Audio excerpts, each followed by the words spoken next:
Hi everyone, Fox is here, and today I want to have some sort of discussion. I want to talk about reading slumps and about reading anxiety. Yeah, there is such a thing, because this is what I feel like a lot.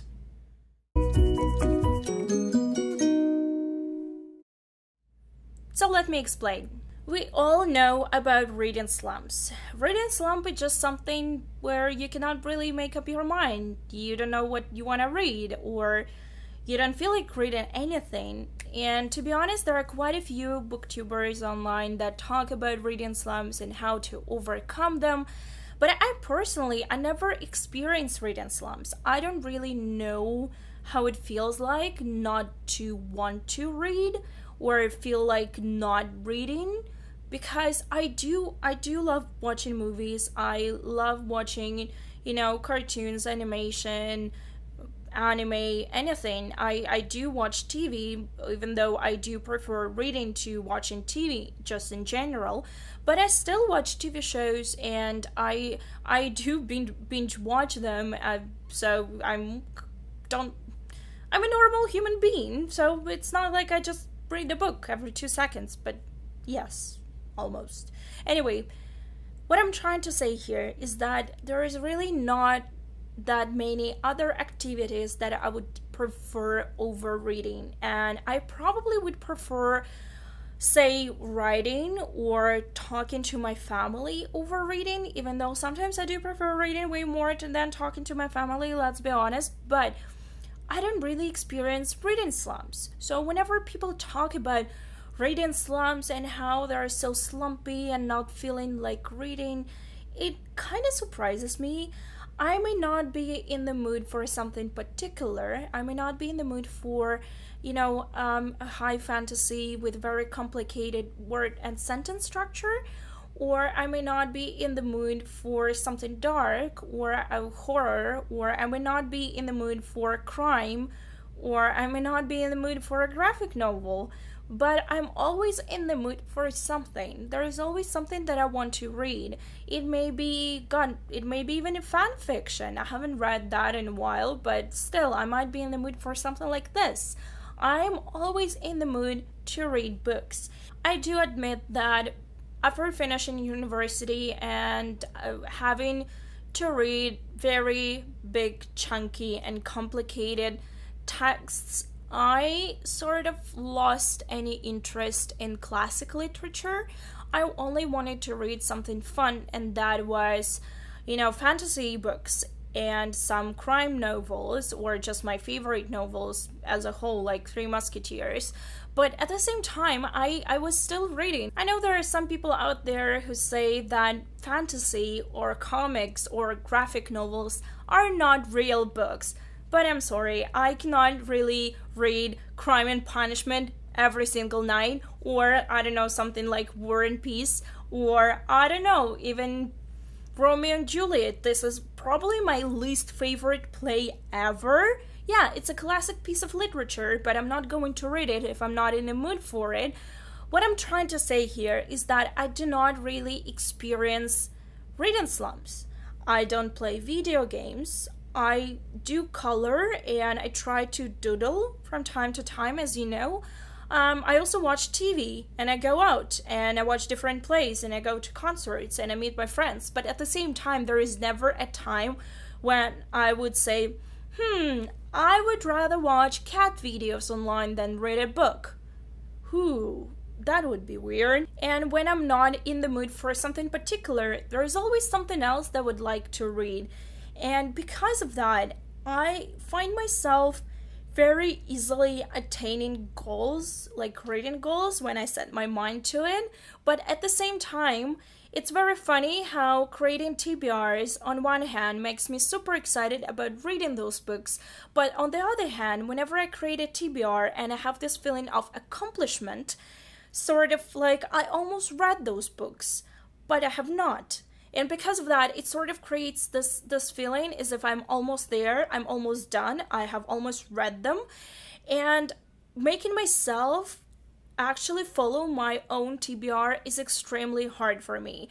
I get easily distracted by other people reading something new and exciting, and I get distracted by people recommending something that I feel that I would really enjoy. That results in me, first of all, just randomly buying books, and secondly, I have a book reading anxiety. And this is something that I just randomly thought of, and now it makes perfect sense in my head.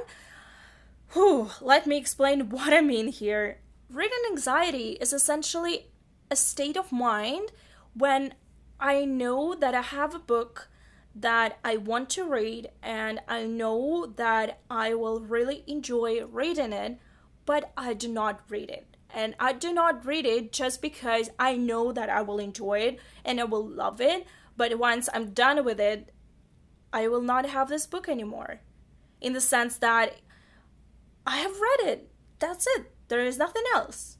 And this is what happened to me and has been happening to me for years. I recently spoke to a friend, and when we talked about books and how we get excited about reading certain books and why we don't really get to actually reading them, I realized that there are other people like me who experience the same thing. Essentially what I do is that I buy a book, I get really excited about reading it, and then I put it on my shelf and I save it because I want to save it for that time when I won't have anything else to read or anything good to read. And then I'll go back to that book and read it and be happy.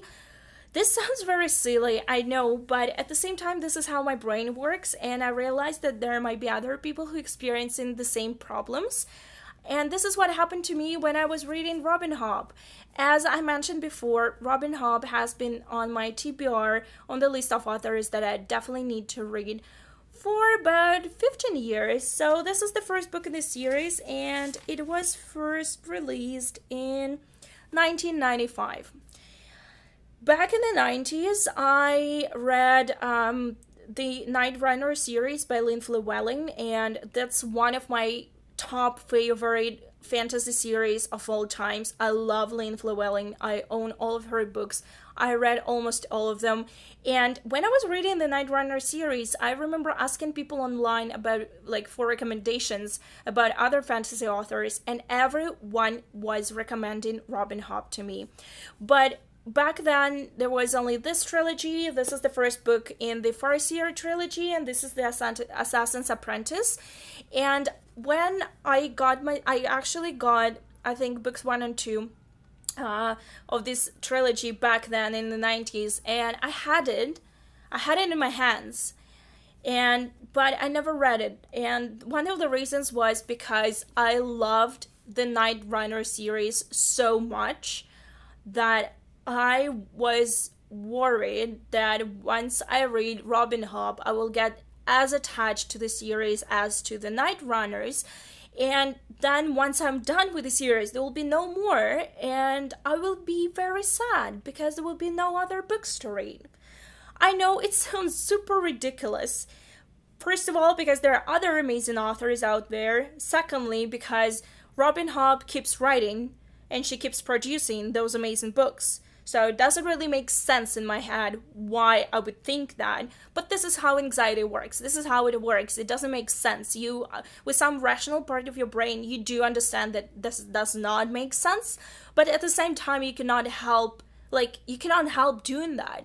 And because of that, there were quite a few books that I purchased over the years but never read.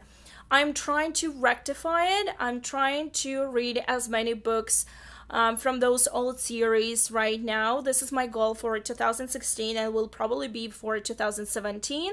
And one of the things that I managed to learn how to, overcome this sort of reading anxiety about how I get so anxious about reading something that I go like, oh, I'll probably not read it. I'd rather not read something than, be overly anxious about it.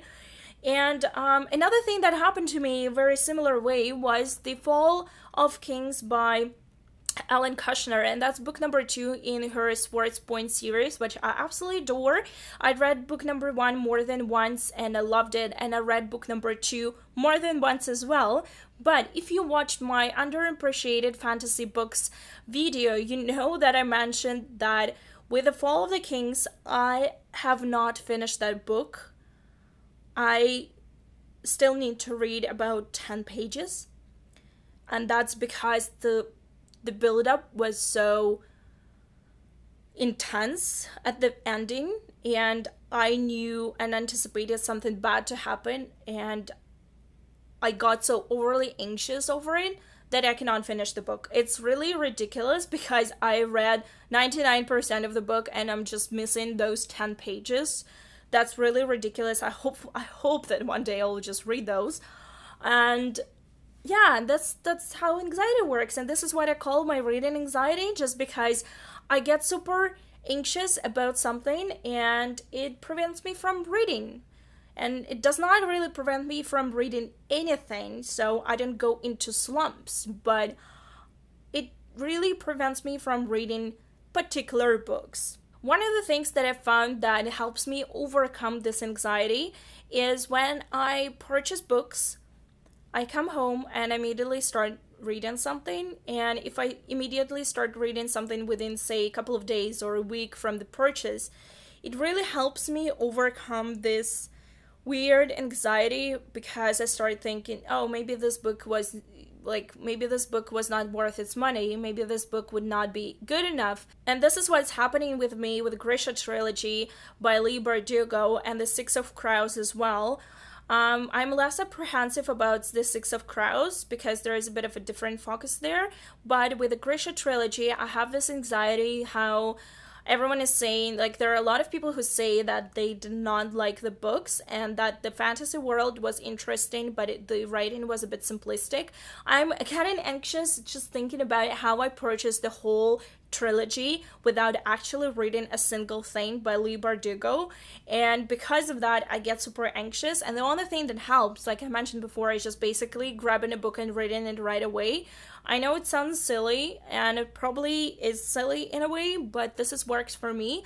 That's why when last month I purchased and hauled one of the books and I read it right away, I really enjoyed it, and this was this book, Every Heart a Doorway. This was one of the books that I purchased in June and I also read in June, and I found that just going forward and, you know, like reading the book instead of building up this anticipation of reading something but actually going and doing it is really helping with anxiety and all of those what if scenarios that keep popping in my brain. Another thing that really brings up the anxiety when it comes to reading is when I buy either circumstance or design borrow too many books from the library, which is my current situation.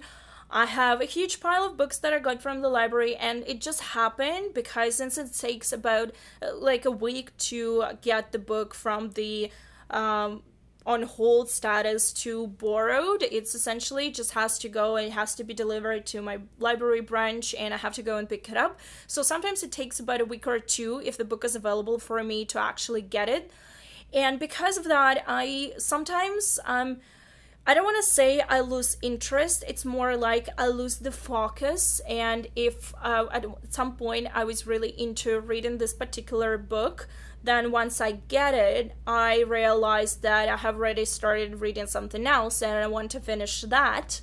But since I have a book from the library, which I borrowed, and obviously I can renew, but at the same time it has you know, a due date. And because of that, and once those books like start piling, I get super anxious. I remember it happened to me last year in summer when I sort of got like a huge pile of books from the library, and it started making me super anxious just because I felt obligated to read those books. And once I feel obligated to do something, anxiety just spikes up and it's really hard for me to focus on the pleasure of reading. And I just start getting really stressed about the fact that I have to read the book, I have to return it, I have to write a review of it, I have to haul it, I have to, I don't know, like whatever, review it in Goodreads. And all of those things just started happening, and they started waiting on me. And this is why I'm trying and obviously failing. If you could see my pile of books that I have borrowed from the library, you'll probably know that I'm still failing at this. I'm trying to have just a couple of books on hand at the same time, and only the fact that like neither of those books are due anytime soon, and I still can renew them once or twice more. This is the only thing that kind of keeps me going. And since I borrowed pretty much the whole series of Sailor Moon manga, which is 12 volumes, that's also a lot. And you know what, it's really stressful. I don't know why I do that. I just happen to get a lot of books at the same time. Once it just happened by mistake, because I tend to put books on hold and then deactivate them online, just because I don't want to pick them up right away when they become available. I want to pick them up when I want to, and I sort of forgot to deactivate those holds, and because of that, I think 5 or 6 books became available at the same time, and it sort of freaked me out. And yeah, so this is my reading anxiety thing. Hello. And right now, since I discovered Overdrive, well, I've been using Overdrive for some time, but I recently discovered Hoopla thanks to Becca. Hey Becca. I just have so much stuff to read right now. Whew. And that's another reason why I stopped requesting ARCs altogether, because I don't really do well with deadlines. And it's not because I'm not aware of a deadline or I'm really a fast reader, so I am able to read 1 book a day if I need to. But at the same time, I realize that even though I get super excited at books that I have to review, and right now I have 2 ARCs on hand that I'm really excited to read, but at the same time, knowing that the deadline for book 1 has already passed, and the deadline for the book number 2 is next week, it's stressing me out. It's like really stressing me out, because I have other books to read, and booktubeathon is next week, and whew, that's why I don't do TBR videos. That's why I decided that it's just like, it's completely useless. I don't want to do that. I don't want to stress myself out. I know that the only thing that helps me overcome this reading anxiety is just to plunge into reading and just grab a book and start reading without, you know, like thinking anything, and definitely staying off social media or, you know, watching booktube videos just because they make me so excited about something else while I have to be focusing on the book that I'm currently reading. Besides just plunging into reading and trying to stay away from other people's opinions and trying not to stress myself overly by borrowing too many books at the same time, says me who has shelves of books that I have not read yet. If you're also someone who experiences similar things when it comes to reading, I don't do reading slumps, but apparently I have reading anxiety. Please let me know down below. I would love to have this conversation. Well, this is it. I hope you enjoyed it, and thank you so much for watching. I'll see you very soon. Bye!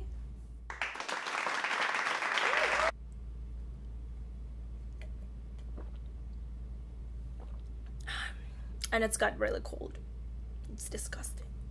Basically, I deny myself pleasure of reading this book just because I tried to save it for that day, like a book apocalypse, when no books would exist except for the ones that I already own, and then I can go and read it. Yeah.